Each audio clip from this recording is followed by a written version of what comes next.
Welcome, everyone, once again to Live with the Infidel Guy. I'm your host, Reginald Finley. And, I'm surprised to see many of my frequent listeners are listening in today. I thought we'd be forced by family and friends to thank Jesus for this glorious day again, but I'm glad that you all could tune in tonight. Well, we have a guest with us once again, Joe Zamecki. He's going to talk about the true meaning of the season. We're going to talk about the Winter Solstice and a few other things. Joe Zamecki works, if you don't remember, Joe Zamecki works at the New American Atheist Center and organizes Atheists in New Jersey. Joe will be discussing the Winter Solstice parties.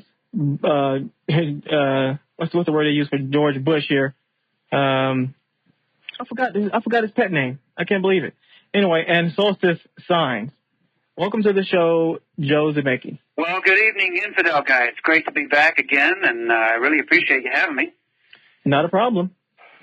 Well, what is the meaning of this season and the celebration? The Christians love to say that this is Jesus's day, or this period of time is marking the birth of Jesus. But the story is much older than that, isn't it, Joe? Of course, yes. In fact, the Christmas season, like many other holidays that are celebrated by Christians and many other aspects of their religion, are actually borrowed from other religions and other cultures and societies throughout history. Mm-hmm. And many of these things actually predate Christianity by quite a bit.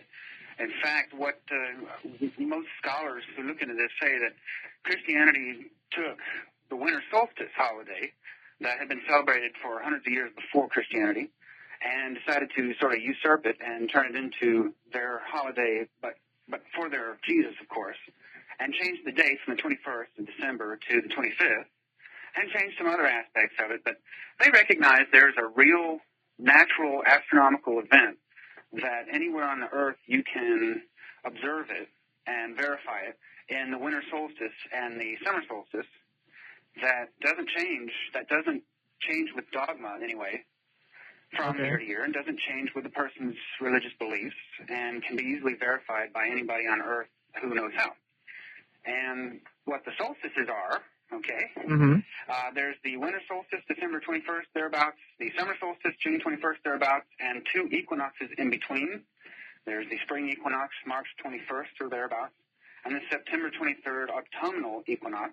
And what these are the 4 points in our orbit around the sun that are marked by the position of our angle of orbit, our axis, if you will, of our orbit in relation to a perpendicular line between us and the sun. And what it is our axis, the axis, which is the imaginary line through the Earth going from the North Pole to the South Pole, is tilted. It's not a perfect orbit that we have around the sun. Right. It's tilted at 23.5 degrees. And what that means is that at 2 points during our orbit, the Earth will face the sun at two different extremes, the extremes of 23.5 degrees in angle of our axis, giving us a difference in seasons. This causes the seasons. Okay. The northern hemisphere, which is where we are, when the Earth is tilted all the way towards the sun in the summer in our direction, 23.5 degrees, the northern hemisphere of the Earth gets more sunlight. And what that means is the southern hemisphere at that time gets less. And so actually, when we are having summer here in America, people in South America and in the southern hemisphere all around there are having winter. Now, I have a little thing that I picked up that was written by American Atheists that helps to explain this a little bit. Okay. I'd like to read it. Yeah, that would help. That seems a little detail there. There's a lot going on there. Yes, it is a little confusing, I know. If I had a visual, I could show you pretty easily, but let's just go with this here. As astronomers reckon time, it happened over 4½ eons ago. A cloud of cosmic proportions, composed of the dust and gases left over from the wreckage of early stars, condensed and coalesced to form a new star, with its fraternity of planets, moons, and comets. That star was our sun, and one of the planets was Earth. As might be expected from a knowledge of its chaotic origin, the solar system that resulted from this reassembly of stardust, intermixed with primal matter, fell somewhat short of geometric perfection. When all the forces that shaped the Earth had been resolved, they left it spinning on its axis, tilted 23.5 degrees away from the perpendicular. Okay. Although the points in space to which north and south poles of that axis aim change slowly over a period of 26,000 years, Earth's orientation in space remains essentially unchanged as it completes any particular revolution around the sun. This means that as the Earth orbits the sun, there is a point where its northern axial pole is tilted maximally towards the sun around June 21st, and a point where that pole is tilted maximally away from the sun around December 21st. Okay. There are also 2 points in the Earth's path, March 21st and September 23rd, where the axis is aimed neither toward nor away from the sun. When the North Pole is inclined toward the sun, the northern hemisphere experiences the warmth of summer. At the same time, however, the southern hemisphere feels the chilling winds of winter, since its pole is tilted away from the sun at that time. Okay. Northern winter occurs when the northern hemisphere faces away from the sun, and less of its surface is warmed by solar rays. The seasons of spring and autumn occur when the 2 poles are angled neither toward nor away from the sun. Toward the end of the last ice age, people living in the northern hemisphere began to notice that at midday in summer, the sun appeared to soar high above the southern horizon. In winter, however, it barely rose above the horizon. It was noted also that in the summer, the days were longer, whereas nights were longer in the winter. Okay. Well, how to account for these facts? Since the ancient watchers of the skies knew nothing of the sphericity, the fact that the Earth is spherical, let alone that it spins on its axis out of plumb with the plane of its orbit, they developed mythological explanations. The sun they considered to be a god. After all, it appeared to move across the sky every day. Everyone knew that movement was a hallmark of life. The sun was alive, or divinely alive to them. When the sun was high in the midday sky, the god was healthy and vivifying. When the solar disk sank to its lowest point in the year, when the Earth's north axial pole was tilted maximally away from the sun, its feeble rays could scarcely scatter winter's chill at midday. The god was dying. For a short while, the sun appeared to stand still before reviving and starting on its journeys. What they mean is that the path of the sun appeared to stand still. And all that meant was that the Earth was on the edge of the 23.5-degree angle and about to turn back, which would cause the path of the sun to return to the higher part of the sky. And Sergeant Joe, that's very interesting because almost all of our ancient religions have these same stories based upon that movement you're talking about. It's funny, when you mentioned the sun basically dying, the ancient Sumerians had the same concept. The Egyptians had the same. The Egyptians have plenty of myths involved dealing with the sun dying and then being resurrected in 3 days. Very similar to the Christian story. So I find that very, very interesting. You also mentioned something else. I'm writing notes as you're going here. You mentioned something about a solar disk, and I find that interesting too because many Christians I have debated with in the past, and actually last night as well, said that the Bible says that the Earth is a sphere, or they'll say is round, or they say that they knew the Earth was round. Well, if almost every heavenly body in space they thought was a disk anyway. They thought it was a circular disk. So of course it would be logical to conclude that maybe the Earth could be a disk too. So of course they could think that the Earth was round, but I really doubt that the ancients knew that the Earth was a sphere. So it's funny you mentioning this. All this is tying into a lot of what a few of my guests and have been talking about over the past couple of weeks. Well, yes, and it's also remarkable that all around the planet, advanced civilizations, advanced societies, they've had the knowledge of how to figure these things out.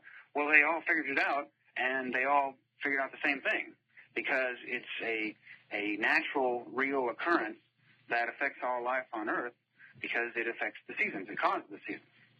Okay, just one little paragraph left there, and we'll be on to something else here. Okay. Even though the solstices and equinoxes do not mark the motions of a god traveling across the heavens, they do mark the progress of a spaceship we call Earth in its passage through the void. They note the natural pulse of life as it has been evolved, sustained, and carried along the same celestial path for time out of mind. As we pass these 4 milestones on our annual journey about the life-sustaining fusion fires of the sun, the only star known that heats the blood of self-conscious beings, we reflect upon our astronomical uniqueness. We appear to be alone in a universe devoid of plan or purpose.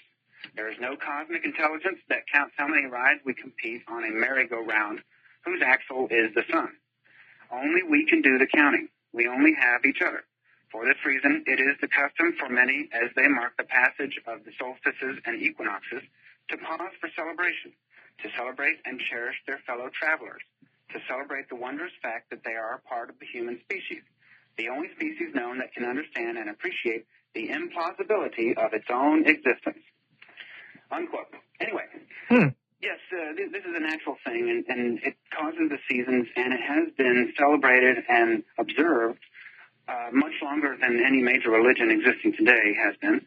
And I understand why a very powerful conglomerate of a religion like Christianity would want to take over something that's popular that's outside of their mythological ideas, because people will lose interest in religion if you inspire them with something natural that they can reliably observe and enjoy, but something that does not rely on any kind of dogma, and something that continues to happen regardless of whether we're here, and especially regardless of what we believe and what we don't believe.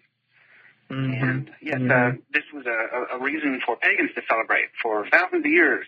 And they did all kinds of things. They worshiped the sun, or they had other gods and goddesses, or they build a bonfire and dance around naked. I personally like that idea a whole lot better than going to church, but we, in today's society, you don't hear a whole lot about it in the mainstream media. That's which right. is ironic, again, because this is real. And I wonder why. Well, we're trying to change that. I mean, there are a lot of atheist activists and others out there who are actually trying to educate the media and the public about these things. True, and also a lot of so-called spiritual people, too. I've noticed that, I mean, even only within the last 3 years, I've noticed even the spiritual movement beginning to take a change. Now they're beginning to think a little more critically. Even though they adhere to maybe spiritualism, they still don't yet hold a lot of dogma, and they're moving forward, too, to help educate people. And I have a lot of pagans or spiritualists contacting me and letting me know, hey, I'm not an atheist, but I like what you're doing. You're spreading some good information that needs to be heard. And they're doing what they can do in their community to get the truth out about things like this.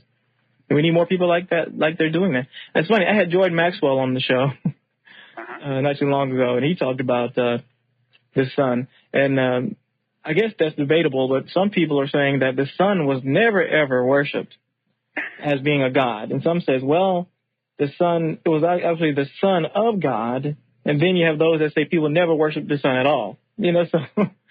So to me, sun worship is the second most logical form of worship there can be. The first would be worship of the earth. If you have to worship something, what else sustains you better than what you're standing on? But the sun now gives us light and heat and warmth, and that's invaluable, especially if you're a primitive caveman and you've got fire, but it's not the kind of fire that'll be there in the middle of the winter or whenever, when you don't have the ability to make fire, or after a rainstorm. That sun will be, though, and that's reliable. That's something people can witness all around the world. But there was something also very interesting about this winter solstice. And by the way, this is something that we can narrow down to the very minute. Okay. This year's winter solstice took place last Thursday, December 21st at 8:37 a.m. Eastern.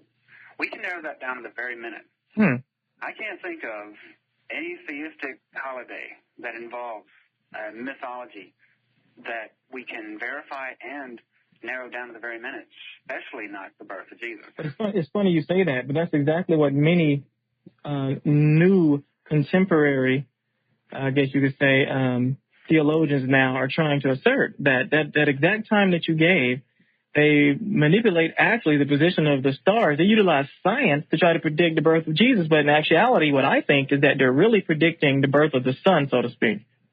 That's what they're trying to do, yet they're saying, it's the birth of Jesus. I think they got it all wrong. Well, there's politics, too.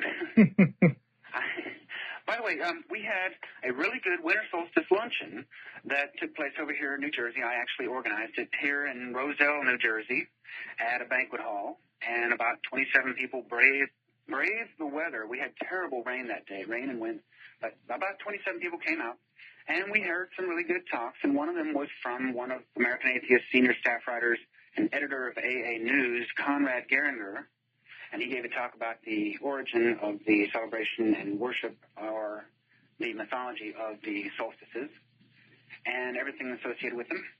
And Yeah. I just want to read one little bit that he talked about here. Sure. Just as they did with the sun, ancient peoples from all over the earth had myths and legends about the moon and eclipses. Many believed that an eclipse was an omen of impending disaster or a downfall of a ruler. Some developed rituals on how to counteract the effects of an eclipse, like banging pans, shooting arrows into the sky, and firing cannons. The earliest record of a solar eclipse comes from ancient China, October 22nd, 2134 BCE. That's before the current era. Mm-hmm. And it is recorded that the sun and moon did not meet harmoniously, unquote. 2 astronomers reportedly were beheaded for failing to predict this event. Wow. 1,000 years later, in the waning days of the empire, the Chinese Imperial Navy blasted its ceremonial cannons during an eclipse. What's important about that is there was also an eclipse to accompany this astronomical 2 weeks that we've had. In fact, it was today and going to continue tomorrow. Depending on where you are in the world, you'll be able to. Let me see if that's correct, though. Well, while you're looking that up, I can go ahead and make a quick announcement here. For those of you just coming in, we're with Joe Zamecki.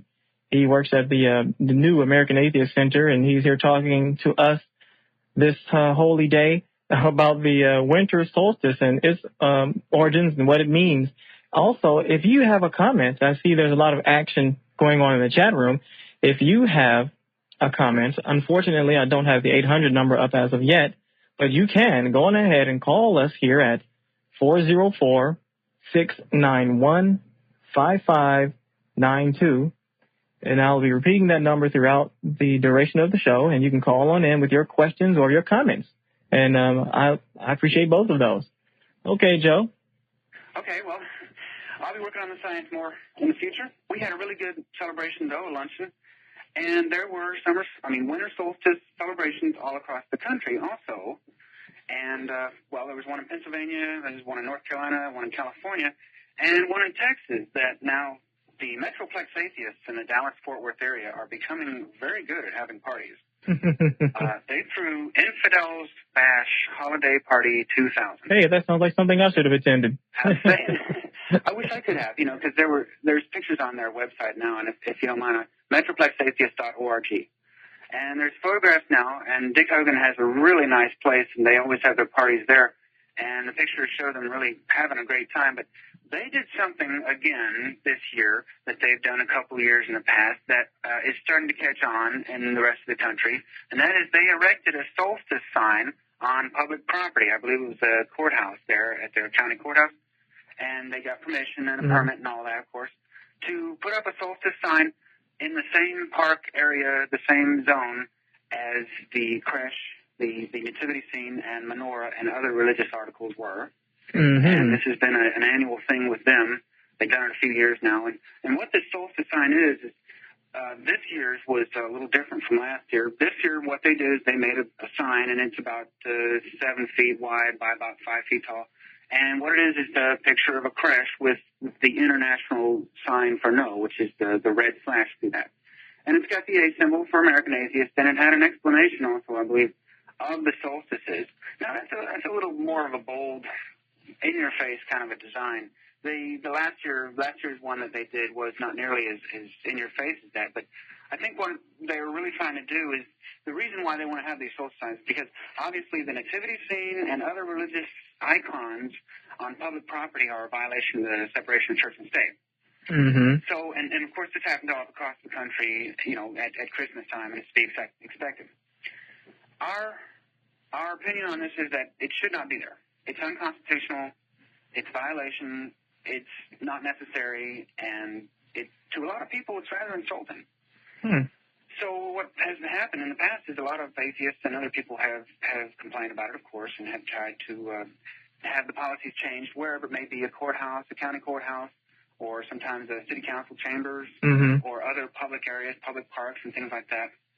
Things that are funded and maintained and owned by the state, city, or local or federal government. And what these people have done is they have tried to get them to change the policy to disallow violations of separation of church and state in the form of icons like that. And more often than not, what ends up happening is that even through the courts, there will not be a cessation of that policy, that the violation will continue. So as a default action, plan B, so to speak, a lot of these activists are going ahead and making signs, or they come up with other ideas. It's usually a sign to try to share and take advantage of the equal time argument, and this turns the whole situation into a free speech forum, which it really shouldn't be in the first place. But the attitude of a lot of separationists is if you can't stop the policy altogether, then you can help educate the people who are in charge of that and the town in general, and show a little bit of protest by putting up a sign, by being allowed to, of course, getting permission and everything, by putting up a sign that explains the solstices and gives information about atheists in general, or at least issues a message about the unconstitutionality of these religious icons. Right. And the year before, I believe last year, Metroplex Atheists in Texas, they had another sign, and it was different, and I don't have a photo in front of me right now. But what happened to that sign last year and to this sign this year almost immediately was that it was defaced. And last year's defacement involved a gross misspelling of the words Jesus Christ. And this year, what it was, and I don't think this was, you'll need to talk to John and Shelley Hatton, I think, and Dick Hogan and Randall Gorman, who put all this together. But in my opinion, a red slash through the crest is a little bit much, but it can be changed into something else that throws off the message really easily. What they did this time, the defacer, was they put 2 extra red lines with paint. Okay. We went out and bought some red paint and put 2 extra red lines on the international slash symbol so that it looked like a peace sign. Now, I'm all for peace. I like that symbol. It's a good thing, and we should have more of that. But it does kind of detract from the message. They also wrote, in what appears to be finger painting, they wrote no peace, K-N-O-W, peace, next to that. Now, this is not a really bad defacing. Last year's was funny, though, because, the Christian misspelled their Savior's name. And so Dick Hogan, who was in charge of that last year, he decided to go ahead and leave the defacing on there and not try to fix it, which became a billboard for the ignorance of someone who would vandalize a display on a public property. This time, I think they should probably change it, but it's online, by the way. If you wanted to take a look at it, there are pictures of the sign itself, and before and after. But the really good message, I think, is that this is a group of people who had a whole lot of fun and actually helped to educate the community in that area about the population of atheists and other non-believers, non-Christians, and people who in general respect separation of church and state. But they also got to the government. And, the local government had to listen to them and had to give credence. And they were quoted in the newspaper as saying, well, we don't particularly agree with the message, but the atheists have a right to speak in this equal access forum as well as the Christians. And so it's going up. That's great. And this also, they did a very similar thing in California recently, only it wasn't a sign, it was a tree. A tree? A winter solstice tree. Oh, that's another thing. Okay. The Christmas tree is not original to Christianity, of course. Oh, please. Let me write that down. I would love for us to get back on that. Well, I don't have a whole lot of information in front of me, but I can tell you, just like solstices, this was a pagan ritual. This is a pagan custom to have a tree. And okay. Well, if any of the listeners, if you have any information about the origin of the Christmas tree, go ahead and give us a call here at the studio at 404-691-5592. Also, I don't hope I can cut you off here. We have a question here. I guess I'll... Yes. And this is interesting, and I'm sure you can answer this. What do atheists do during the winter solstice? And I'm sure we can't group all atheists together, but for those atheists out there who feel like they can't celebrate the holiday or the season, what can we do? What do we do, as far as you know, like many atheist organizations that you work for, what do they do? And what can we do to make this season more joyful and more joyous for us non-believers? Very good question. Mm-hmm. We don't have a 1,000-year cultural history of celebrating anything. I mean, as far as atheists are concerned. Right. Right, well, and it may seem like we're trying to borrow this holiday from pagans. Well, being that it's a natural, real event, though, it's a good thing to celebrate. Well, what do? We're working on that. First of all, we love to have fun. And most of our members any excuse to have a party. It's a great thing. Right. To meet people, and when it comes to atheists and other non-believers, it's really a good feeling to walk into a room full of non-believers and know that, they all agree on the God question, and you're not going to get any kind of grief from them about it. And that's a good feeling, because a whole lot of non-believers in America have difficulty finding anybody who agrees with them on the God question. And there are non-believers who are in a lot of pain because of that. I mean, it can be very devastating to have people tell you all day long that people who think like you are going to hell.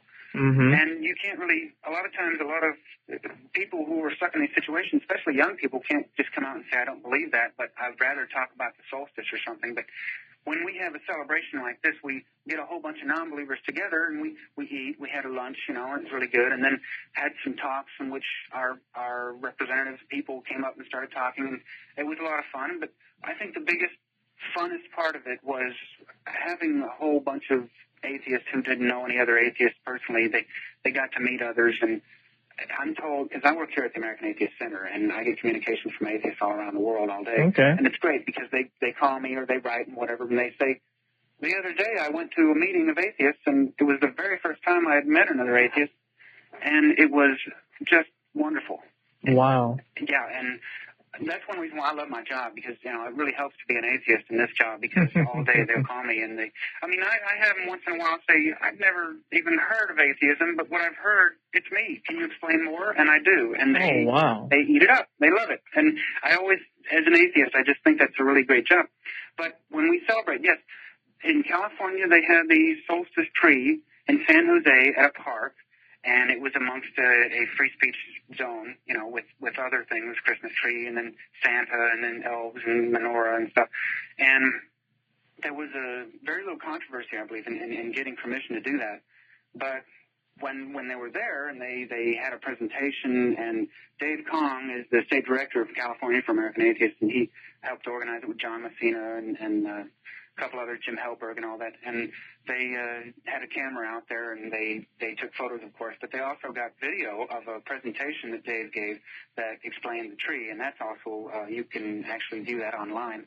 But they have a celebration, San Francisco Atheists, and then Detroit Atheists, I believe, had a Winter Solstice brunch of some kind, right?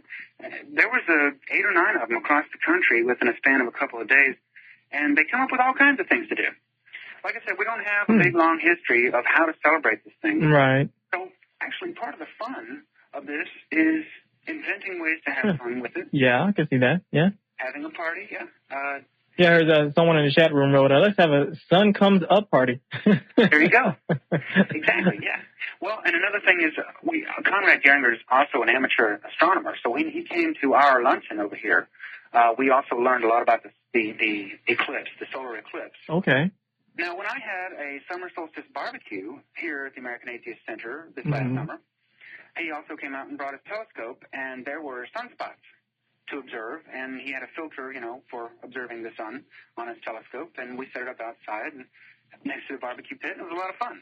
Things like that, because, it's fascinating when you start to learn about how we're on such a large planet, and we're moving around very fast. I think about that a lot myself, Joe. I think about how I don't like to use the word insignificant, because I think we're very significant creatures. But the word I like to use is just how small we are compared to the grand cosmos, but how we make so much meaning. We make meaning to ourselves, and we feel powerful because of that meaning that we give ourselves. And to me, that whole concept of us even existing in such a grand cosmos is grander than any God I could even imagine. That's just beautiful to me. And then just on this little blue planet here, amongst the unknown, that's out there. It's just that in itself is more beautiful to me than any God belief I could even invent. The nature and the universe itself, I think, is just wonderful, and it's amazing how these believers who say I'm missing out. I've been there. I'm not missing much. Exactly. Well, and I've always felt that when a person tries to say that God created everything and they know that God personally, it seems to me that they were trying to make the universe smaller, as if it's too big. And if you were to fly a rocket 100 miles past the Earth. Well, that's too much universe. We can't all do that, and because we're God's children. Well, we have to be able to do these things. And so, obviously, since we don't ever leave the Earth, and since we have plenty of land right now, well, God must have made it. Well, I think it's a much more awesome idea to state that the universe is so big, no idea that we invent in our minds can possibly, logically, be called the origin. And if there is some mystical origin that we have yet to stumble upon that's different from what appears to be the obvious thing, well, then that's fine. That's fine. That's right. It doesn't right. make the universe smaller and not by our needs. And I think it's egotistic. I feel the same way, Joe. I feel like in many belief systems, they've jumped to the answer too quickly. It's like they jumped to the answer before there was even a question.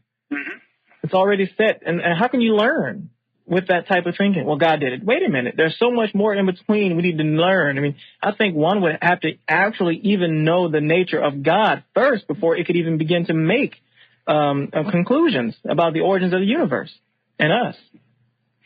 Well, and I think that the more universe that we don't know about, the more room there is for us to search and explore, and that's the best part.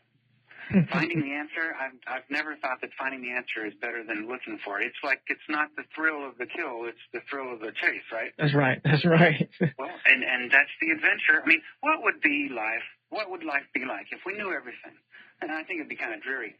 It's the fact that we don't know everything, and the fact that we're willing to go out and try to learn things that really adds spice, I think, to our daily existence. But, because we can do things again and again every day as a routine, but when you look up, or when you go into the bottom of the ocean, you find areas that are previously unexplored because there are plenty left on the Earth. There's always something interesting, like the Discovery Channel. I love that because they show me things I could never see, not logically, not anytime soon, but things that humans haven't seen. The bottom of the Marianas Trench, the deepest portion of the surface of the Earth, was recently explored and put on TV on the Discovery Channel. That's right. Amazing. That's right. And all those new organisms that they were discovering, and that's amazing how organisms adapt the way they do. They showed pictures of things we had never seen before, and there they were, alive, not a fossil, not a corpse, but the real thing.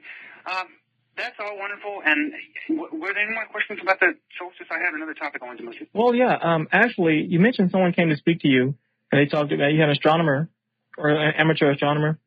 And he talked about the eclipse. I'm wondering, in his explanation, were there any correlations between the view that the ancients had of the eclipse in the text? I mean, is there any?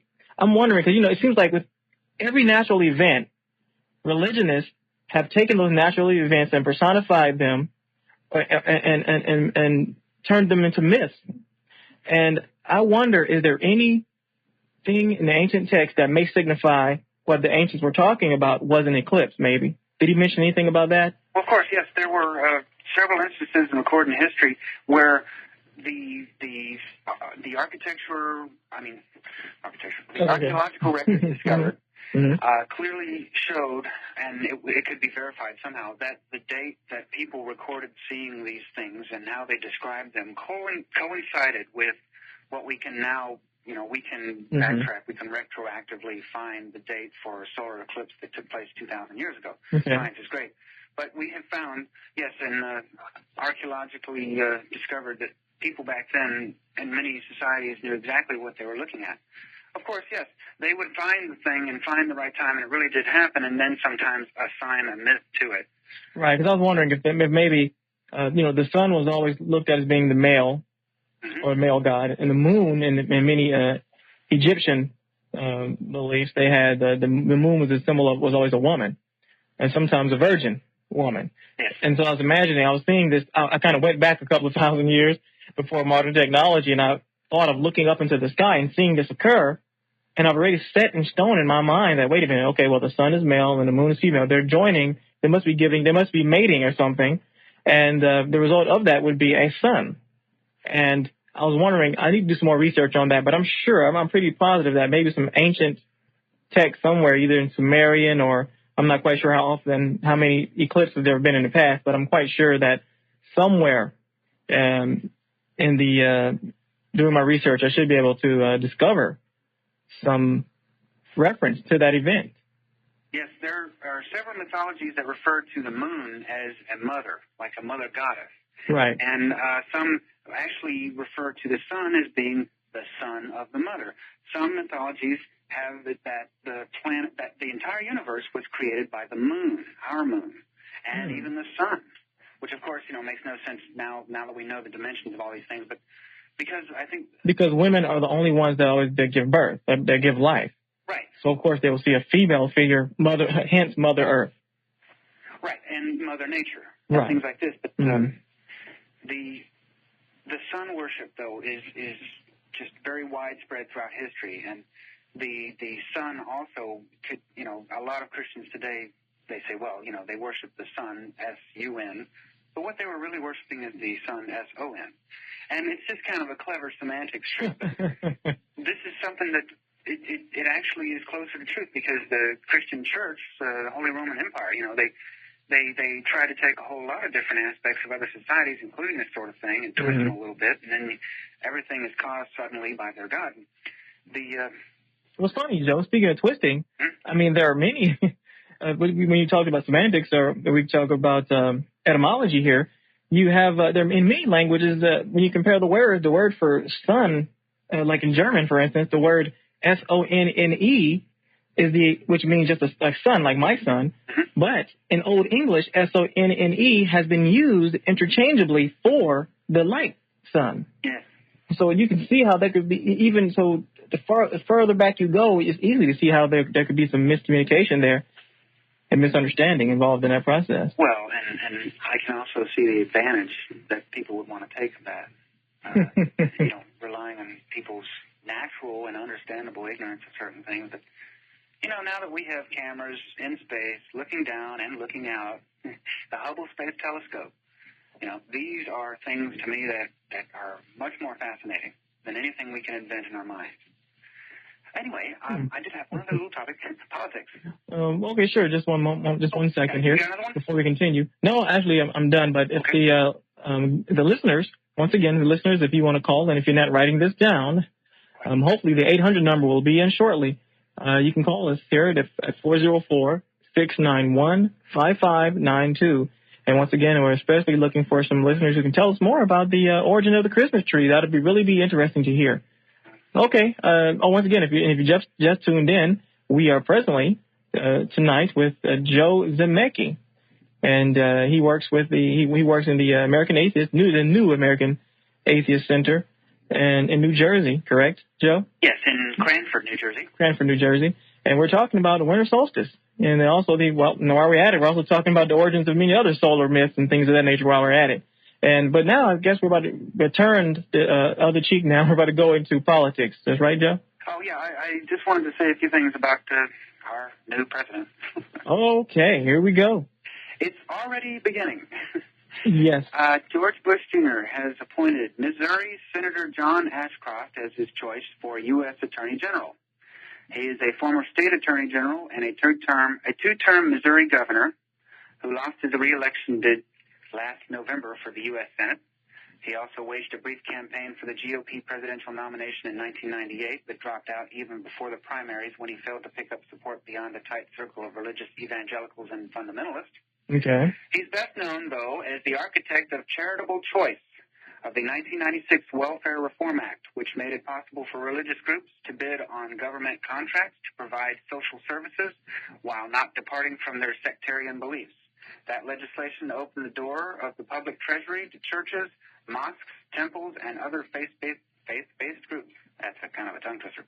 Ashcroft's proposal drew support not only from the Democratic White House, but from many Republicans, including President-elect George W. Bush. The appointment of Ashcroft for the nation's top law enforcement post drew quick responses from President of American Atheists Ellen Johnson, as well as Americans United for the Separation of Church and State. And we expect the American Civil Liberties Union to jump in here soon. But we have a quote here. Okay. This is from Ellen Johnson, the president of American Atheists. This is the beginning of a real nightmare for civil libertarians and state church separationists, she says. With Bush in the Oval Office and Ashcroft as Attorney General, the full power of the executive branch will be behind the expansion of charitable choice and so-called faith-based partnerships and other schemes to put organized religion on the public dole, unquote. And this is important. You know, the ACLU has a real good website, and I think they'll have that on there. And definitely Americans United for Separation of Church and State had brought it up and put out a press release. And essentially what it means is that we have for an attorney general, the top cop in our nation, a fundamentalist Christian. And I understand, and I still have yet to verify this, but I understand that George Bush also wants to create an official government agency for these faith-based partnerships and charitable choice. Granted, there has never been one like that as far as I know. And what this means is that that agency, of course, would be in and of itself a violation of separation. Of course. And then, but if that lucks up and gets put into motion, it'd be like an avalanche. It'd be hard to stop. Right, and these terms like faith-based partnership, charitable choice are basically catchphrases. And what they mean is tax money for churches and church groups. Now, we know a lot of church groups do some positive good for people in America and abroad. We also know that they take federal funding. And when federal funding is given to a church, what that essentially means is that we taxpayers pay for these church services. So if they ever say, well, without us church services, nobody would be able to do these things. Well, the fact is a whole lot of this is funded by taxpayers, which means atheists help pay for these things. Now, besides the obvious separation of church and state issue, which is important, I think it's important to a lot of Americans, but it's certainly important to the Constitution. We have all kinds of other problems that could arise from this. Anytime you give special privileges to a religious group or a religion or a religious ideology, there are certain problems that are going to arise, first of all, with the abuse, and this actually came into play recently with the Religious Liberty Protection Act, which has a new name, and I believe it's Religious Liberty Land Use Institutions Act, or Institutionalized Persons Act. Yeah, I noticed that. They love to change the names when it gets kicked out of one court. They just change the name of it and go somewhere else, right? Right. We had the Religious Freedom Amendment, Religious Freedom Restoration Act, and the Religious Liberty Protection Act Amendment. You know, they're all the same thing with different names. And what they mean is they would require the government to have to show a very serious interest in a law it wants to enforce, as long as the law being enforced would have an effect on a religious person, a religious group, or a religion in general. And what all that means is that for the government to enforce the law on someone who is religious or an organization that's religious, they would have to show compelling interest. They would have to show a special need. In other words, if you're not religious and you're being charged with a crime or some other such situation like zoning ordinance problems, that's the most common, you will not have this tool. You will not have this protection. This is a tool that religious groups can use to say, well, wait, now we have this tool here, this law that was just signed. It was just signed into law recently by Bill Clinton also. And what it means is that the government has to stop what it's doing and show to the judge that there is a special interest in enforcing the law in this case. And very often, judges have looked at these and decided that since this tool is in effect and religion is right anyway, there are laws that groups and churches and religious individuals are welcome to break. Now, zoning laws are one of the more popular ways. Like, for instance, in Bernie, Texas, they had a church situation where they wanted to expand the church to meet the needs of a growing church community, et cetera. And so they wanted to demolish a portion of a building that was on their property, and it was zoned to be kept where it was, though, and not be demolished because it was a historical, a very old building, a historical part of the church.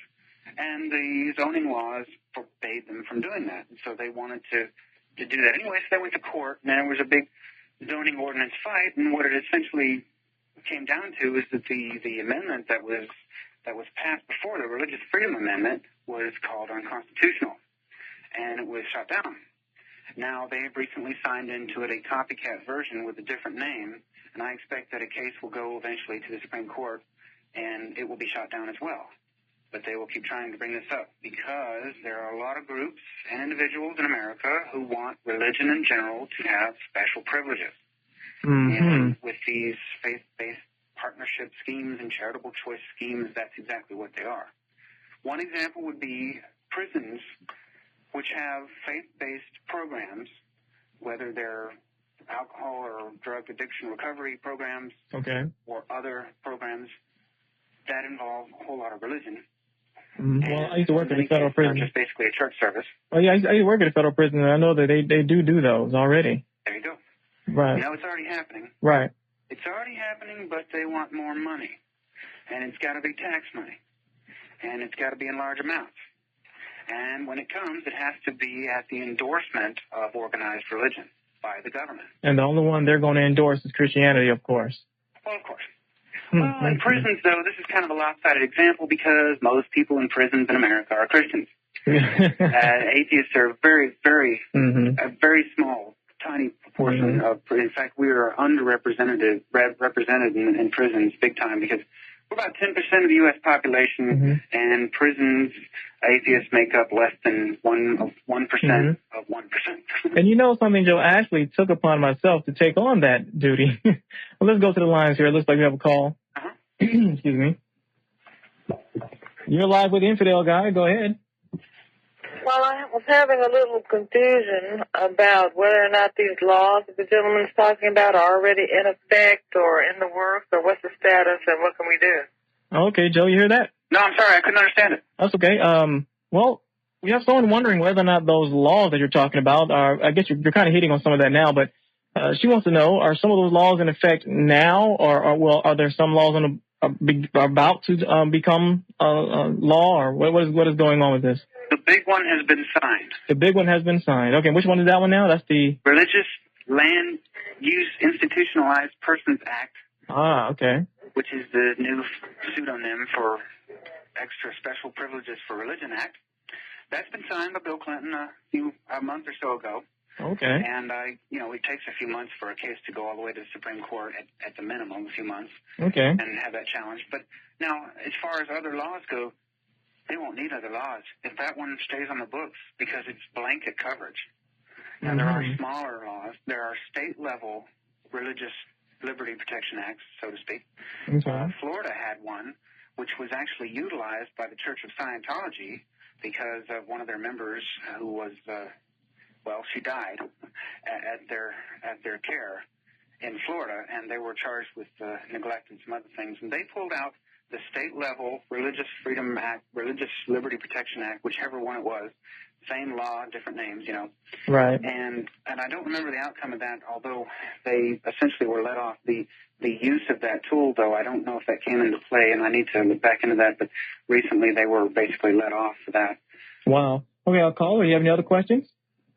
Well, did I miss it? What can we do about these existing? Very good question. Well, first of all, let me go back a little bit in time. For the last few years, American Atheists and Americans United and ACLU and several other groups have been opposing these kinds of legislation. It's not always been consistent, though. There was one version of this legislation that was accepted by the ACLU. But separationist groups have been opposing these things for years and been trying to get people to come out and communicate with the representatives and let them know that, this is not right. But it was passed anyway, and of course, we kind of expected it to eventually be passed.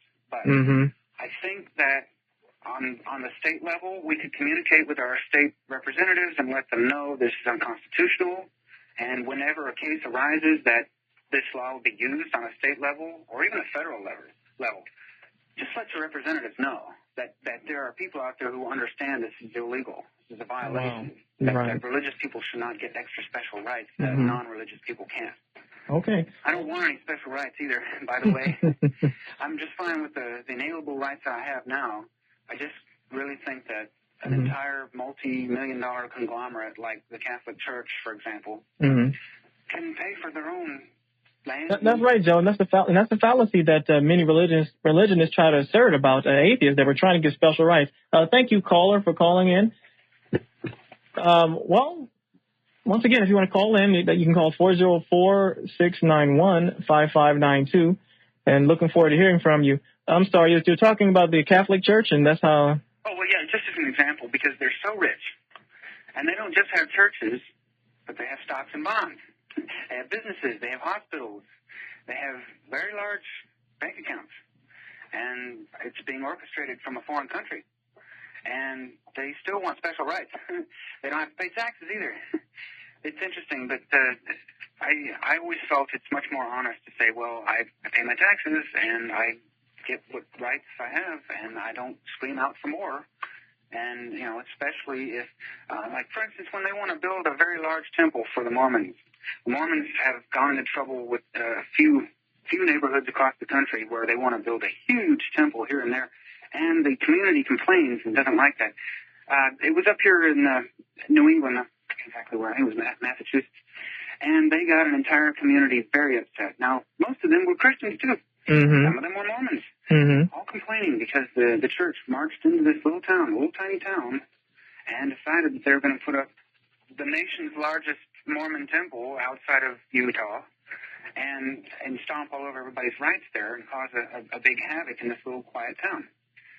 And it is federal laws like these which would protect them against any kind of defense that the people might have against that. I come from Austin. There was a Baptist church, Hyde Park Baptist Church in Austin, that fought the very neighborhood that it was located in. Fought the neighborhood over wanting to take more land out of the neighborhood and make a parking garage in the middle of a residential neighborhood, a very quiet neighborhood. Mm-hmm.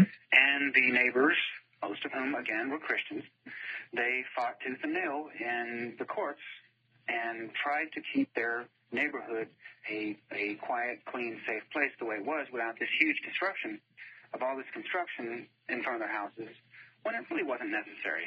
You know? But the church was so rich and so powerful and so dogmatic, you know, and they marched into court like they were from Draconia and successfully fought against the neighborhood. And these are, most people think churches are benign, very happy places, but there are situations across the country taking place right now and every day where people are having to defend against the onslaught of churches in the courts and in their neighborhoods. And, you know, if they come to your door pushing God on you in the first place, isn't that enough? Yeah. No, it's not enough. Not for them. Like I said, for your caller's question, there are things we can do that are secondary right now because the law's already been signed, the federal law. Right. But if you know of a state-level RLPA, RLPA in your state, or whatever they're calling it now, find out about it and ask your representatives or your governor, whoever, what the extent of it is, and to explain to you why they want to have a state-level violation put into law, and what exactly would it take to have this overturned. Like I said, for years we pushed to get people to communicate with the representatives before it was signed, because it went into committee, in congressional committee, and it was tossed around, and you know the House wanted one version, the Senate wanted another, and so that slowed it down, and it kept getting put on the back burner. The problem was it was a stealth agenda, which means that when it came up, when they had time before a committee to talk about it and to promote it, they would call up everybody they could to promote it. And in the committee, they would allow those people to speak, promoting it. And they wouldn't tell anybody else. They wouldn't tell the media, and they wouldn't tell certainly anybody who opposes it.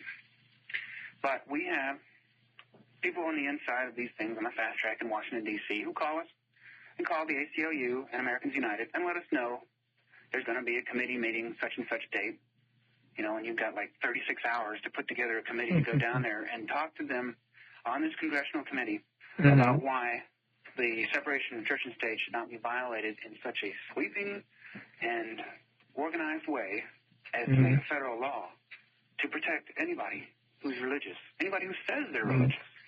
Well, I have to ask you a question here, Joe. What do you think is more important, social or political issues when voting for a president-elect or a candidate? Do you think, social or religious? You have some people saying in the chat room there's a big debate right now on politics, and I'm curious to hear your response. What do you think is more important? We know now that we knew that if we put Bush in office that he was going to push religion pretty much on everyone, regardless of what your faith is, pretty much, and it looks like he's setting out to do just that. Although I really haven't heard anything socially either I'm really too happy about, but what do you think? You mean between politics or social issues? Yes. Well, they intertwine quite a bit. That's what I thought. Well, the problem with George Bush, though, this election was so badly botched. I mean, you know, who knows how it could have turned out had it been more organized and done with a whole lot more care. But it wasn't. It was botched, and I think that a lot of people are blaming Nader, actually, for dragging votes away from Gore. Mm-hmm. You know why I voted for Nader? Why is that? And why I did not vote for Gore and Lieberman?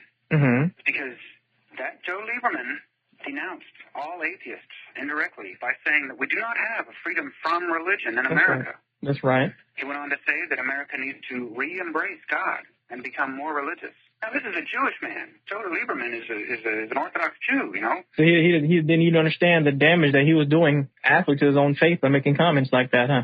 Well, exactly. And turning back on the history of the Jewish people, now, they have been stomped on for so long because of their religion and their culture. Thanks to the Bible as well. And by Christians. Right. The Christian Bible did a lot of that. Right. I'm saying if your people have been treated like that by Christians because they don't share Christianity, which many other people who don't share Christianity, not just Jews, have been stomped on by Christians throughout history, you don't want to go telling people they don't have a right to say no to your religion.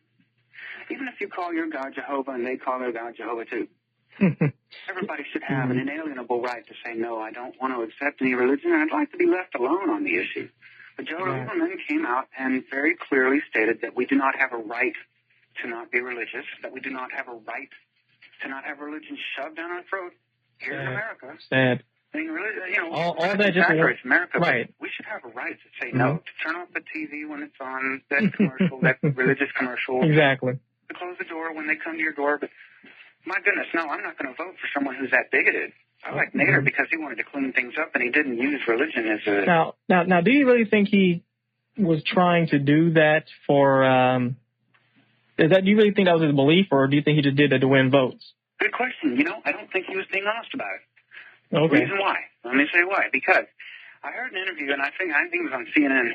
They found an old friend of his who was not a politician himself, but someone who had known him all his life. Mm-hmm. Man said, Joe Lieberman has never been this religious. I mean, he's religious, but it's private. He's never come out on stage, on TV, or on radio and wrapped himself in his religion.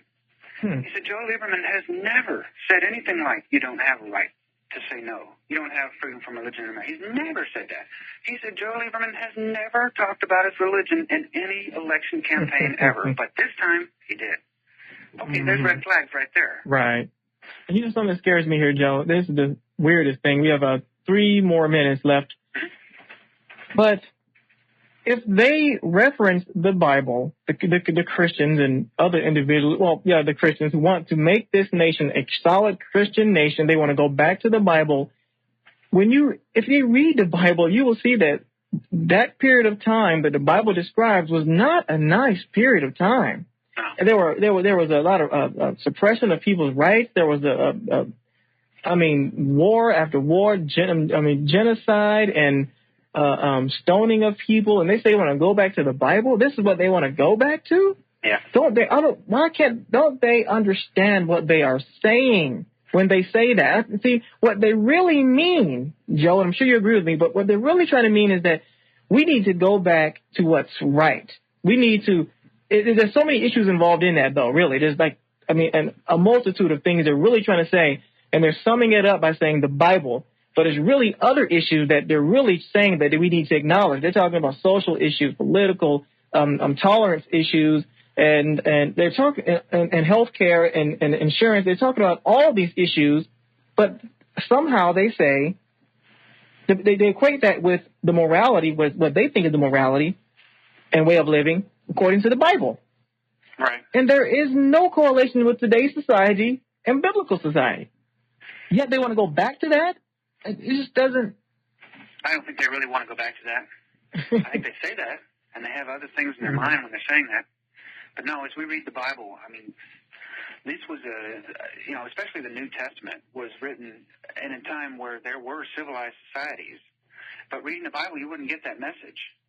The Bible tells about a culture that was essentially barbaric. Mm-hmm. Especially in Exodus. Just pick up what Exodus, pick up and read what Moses and his people did to people who were living where they were living, who happened to be living there. I found that quite interesting too, Joe. It appears that, God was basically commanding these people to kill people to force them out of of the land that he wanted to give Moses and his people. And I'm thinking, if God didn't want them there, then why are they there in the first place? But yet he sends Moses out to kill innocent children. Yes, and many Christians have told me, well, these peoples deserve to be wiped out. But all you have to do is pick it up. Again, pick it up and read it. I always say that. Don't just read a phrase or a chapter or one verse or something. Read the whole book of Numbers, especially chapter 31. There's a bloodbath in there for Jehovah. Anyway, that's that, and you probably have just a minute left, right? Right. Can I give a plug real quick again? Oh, take your time. Go ahead. This is yours. You can. Thanks. If you want. I have a website called Atheist Citizen Patriot, and the web address for that is www.angelfire.com/NJ, as in New Jersey, 2, the number 2, /atheists, and that's plural. And on there I have say that one more time so I can put that in the chat room for the listeners there. Okay, www.angelfire.com / Okay. NJ2, the Okay. number 2, / atheists. And that has photographs of past events that we've had over here, mostly solstice events, but also a picture of the Promise Keepers and some other things. Okay. And it shows color photographs of happy, healthy, productive atheists having fun and not standing around bashing the religion. We don't always do that at these things. We don't always do it, yeah. Oh, I'm sorry. One final question before I forget here. Someone asked, do you have the URL, the web address to that picture of the defaced Jesus you were talking about earlier? Yes. Is that also on your website, or? Yes. Okay. It's not on my website. It's not on yours? Okay. I do have a URL. Oh, great. Okay. Well, everyone, if you just come in, the archive show will be up in approximately 20 minutes. So hopefully you'll go ahead and check that out. We're talking with Joe Zamecki. He works in the new American Atheist Center in New Jersey. And we're talking about the winter solstice and now politics as well. And he's really talking about a lot of issues that will really affect us in the coming year. So I have that URL. Okay. This is, again, for the Metroplex Atheists in Texas, Dallas-Fort Worth area that had a winter solstice sign, Okay. And that URL is www.metroplexatheists, one word, Okay. .org / Okay. party, PARTY, 1200, the numbers, All right. .htm.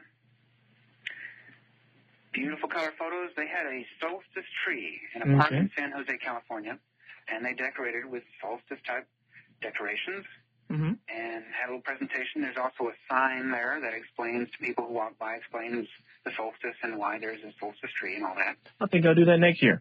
Yes. Put and stream in lights, happy winter solstice, and then put a sign on the driveway there, right next to the mailbox that explains what it is. Well, good luck being allowed to do that, but if they're going to be allowed to have it, we ought to too. But that's right. Of course, the general idea is that it ought to be secular anyway. The whole public property thing ought to be secular. But that's that. Anyway, I really enjoyed this. I appreciate you having me on again. No problem. I really enjoyed this as well, and I hope to have you on in the future. Yeah, I'd love to do this again. I sure appreciate your viewers, your listeners, I should say. Right. And we have to 4,000 now? Actually 6,000 now. Oh, my goodness, 6,000. Well, hello, everybody. If anybody would like more information about American Atheists, you can call me here at 908-276-7300. And that's in Cranford, New Jersey, the Garden State. And I guess you're out of time, huh? I'm out of time. Thank you very much. And thank you, everybody who decided to tune in to this episode, which featuring Joe Zamecki talking about the winter solstice. I apologize that I got cut off. I think my audio engineer, some of the outro music kicked in right toward the end, and the outro music was just so bad that I think he just clipped it. But anyway, so I think Joe Zamecki, I believe, is no longer with American Atheists. This was many, many years ago. And Joe Zamecki, maybe bring him on for kind of a one-to-one to kind of talk to him, kind of do an update. He's actually, his position is not as soft as it was back then. I think he was probably a lot more tolerant during this time. Lately, he's become more anti-religious, especially with respect to religious incursions in our daily lives. But if you want an update, just let me know. I'll give him a call and we can probably just have a little short 15-minute conversation or something about what has happened since this last interview. I'll reach out to him if that's what you want and we can have a quick conversation. But anyway, thank you again for tuning in. What I found interesting as well about the winter solstice is, over the years, I've begun to understand more about, just basic astronomy, the way the world works. And it's just really interesting how, and I think we can see how the ancients noticed these trends about the solar radiation declining over time or shortening.